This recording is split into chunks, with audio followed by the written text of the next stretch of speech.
Hello again.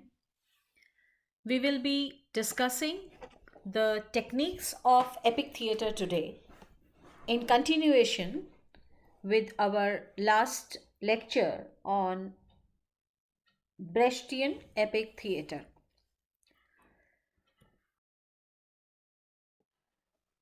We will discuss this alienation technique in detail and how this came up. But along with this alienation technique, something which is very important to understand the concept of epic theater is the kind of experimentation that Bertolt Brecht did with the drama and its stagecraft. The first feature is the breaking of the fourth wall. That is, there was no fourth wall. The spectators and the audience were closer now, and there was a space for flashbacks. The actors would step out of their roles and would comment on the action. So did the spectators.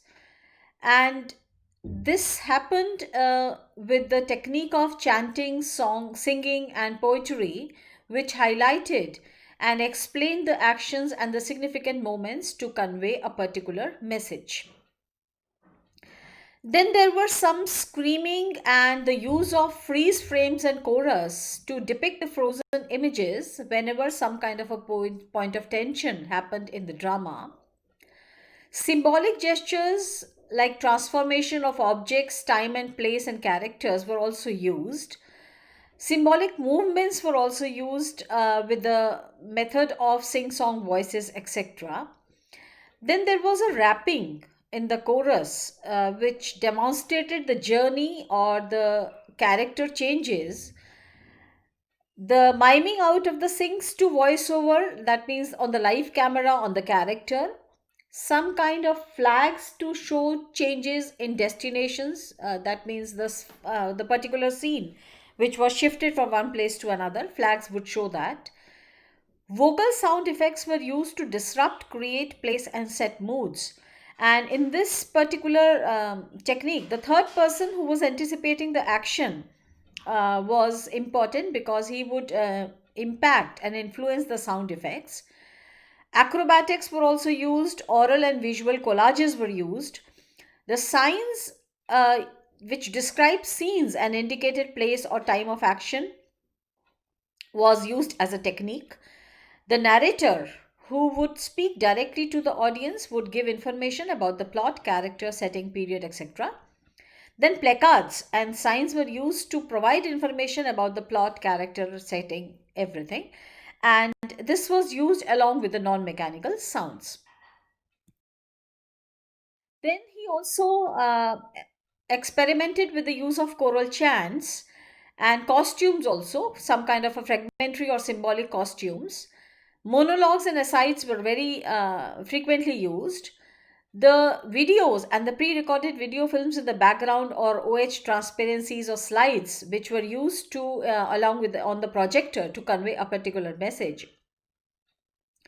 Then the use of visible technology or the stylistic movements, which we call, because this was related with the stage machinery, the sound equipments or the band, which was given a full purview or the view on the stage.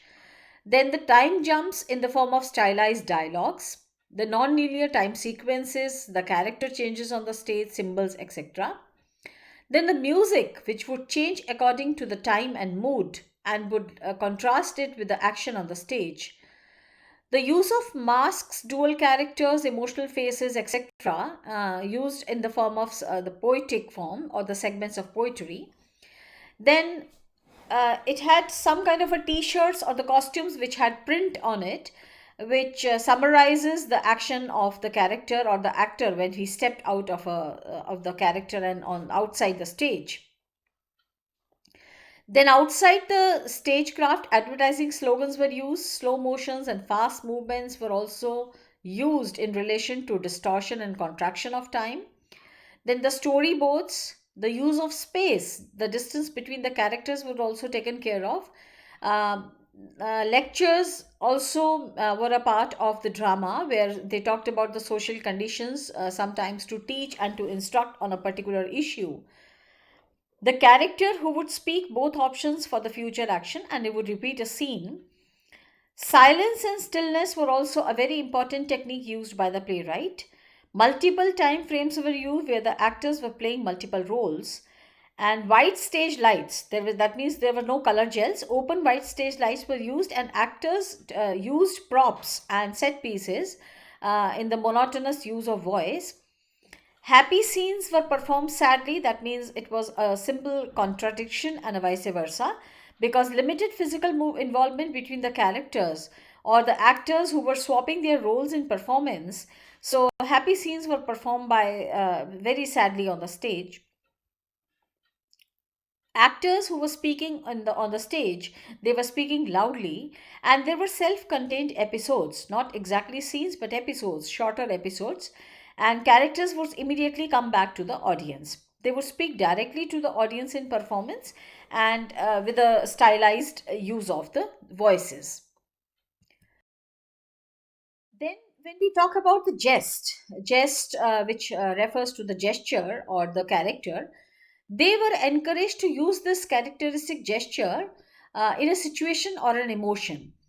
Now, this acting exercises, they were all introduced and experimented to induce the alienation effect. The signs, the placards, the projections, they were self explanatory, and the summaries on off stage or which would disrupt the illusion would give a context or a message to the to be made by the spectators. Masks were also used, puppetry was used, some visual visible stage imagery, that means the non realistic imagery was also used. Music, as we said earlier, it was used to interrupt and comment on the action. Comic songs, musics, and emotional details were provided. Acting was done in the third person, so the actors would describe their moves and gestures outside their written dialogues. They would step out of the character sometimes to lecture and summarize the thing that they have performed on the stage and the sing song. There was a proper narration. When we talk about the breaking of the fourth wall, it involves that characters were directly addressing and acknowledging the audience whenever they would break the character and perform with a kind of conscious awareness that they are being watched, and the spectators would are free to comment on their roles.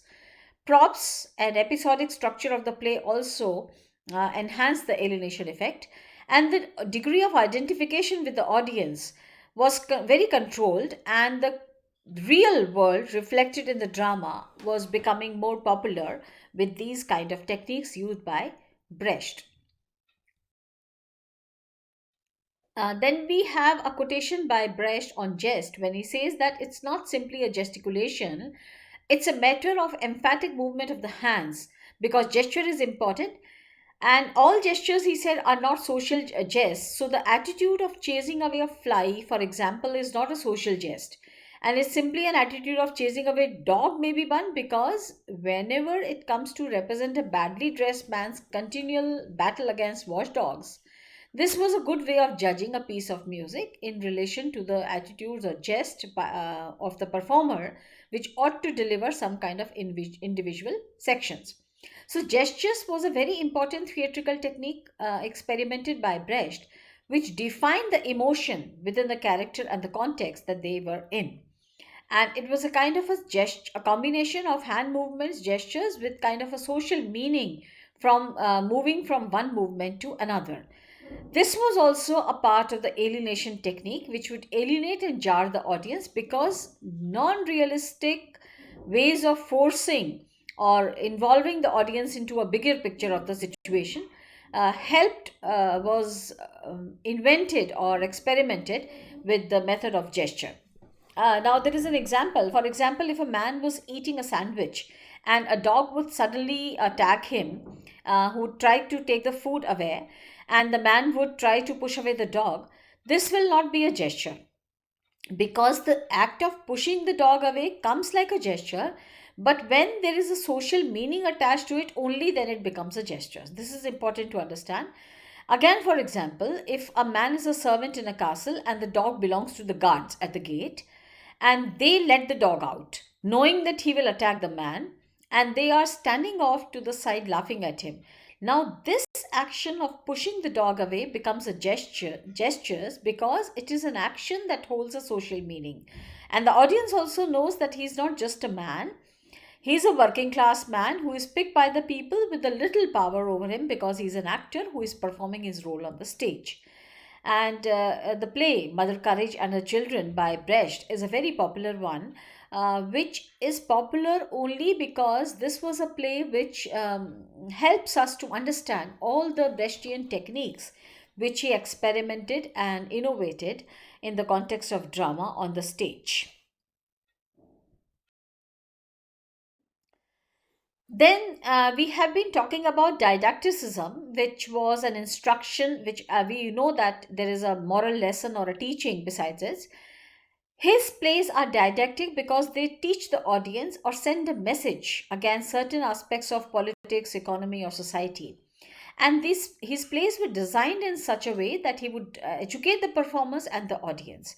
And this, as we have discussed in our earlier sessions also, this was influenced by Brecht's great admiration for Karl Marx and his beliefs, because he usually showed a bourgeois society negatively and the richness of the Marxist morality. And again, we have an example of Mother Courage and Her Children. And I would recommend you to just not, if you are not able to read the complete play, just go on the internet, read the summary and the story of Mother Courage and Her Children and the techniques which have been used by Brecht, so that we can have a good idea about how these theatrical conventions differed with the concept of Brechtian epic theater, and how these this kind of a theatrical conventions which were developed by Brecht earlier gave so much of confusion. But since he wrote a lot on dramatic theory, so his theory actually helps us understand his theatrical conventions and how his plays or writings, because he wrote plays also apart from writing about theory. So these relate his writings and his productions with the techniques in the kind of a byproduct.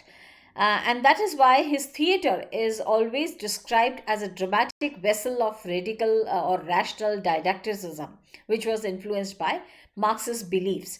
And the concept of breaking of the fourth wall also came as a revolution, because this was an imaginary wall which separated the audience from the actions happening on the stage. In We see that in realistic drama or realistic production, this wall is very intact, and the performers they never acknowledge that they are being watched while they are performing on the stage, and the audience or the spectators are simply observers who are also conditioned to believe in a particular kind of an atmosphere, and they also gradually, while watching the play, start believing that this play is real and this is a real world.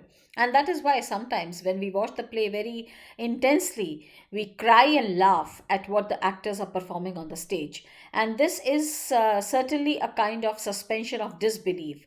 So, all such theories of realism which Brecht wanted to disrupt, and this was his concept of fourth wall, and it involved the characters directly addressing and acknowledging the audience, because wherever they will break character, they will perform with an awareness that they are being watched, and their actions are not real, and the audience are also real, that they are witnessing non-real story, or they are witnessing fiction. So both of them believe that this is not reality, they are simply performing, and they are simply watching as spectators while they are also participating in that performance, because this is a kind of a conversation or a communication that is happening between the performers and the spectators.